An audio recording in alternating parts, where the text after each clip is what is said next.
Hi, James Braithwaite here. I'm cooking in a different kitchen today.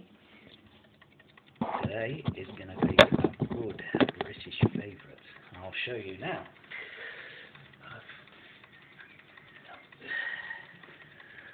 I can't take full credit for this, but there you go. Yeah. It's toast. Oh. I'll just spread some of these out nice and even.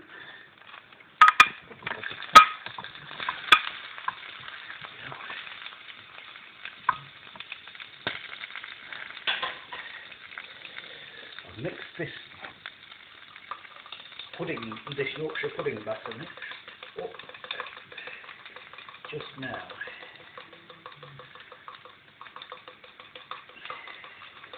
Always get it nice and light and airy. These sausages have already been in for about 10 minutes or so.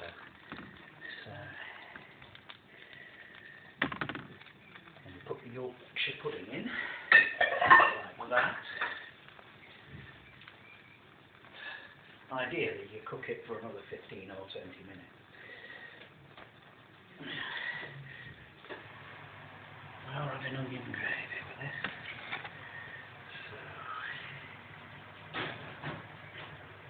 in she goes. Okay. Should be able to see it nice and neatly in there now, I hope. So this one's a bit dark. Anyway, there you go. Set the timer for another 15 minutes, as you can see. And there we have it. I will see you in the next one. Bye.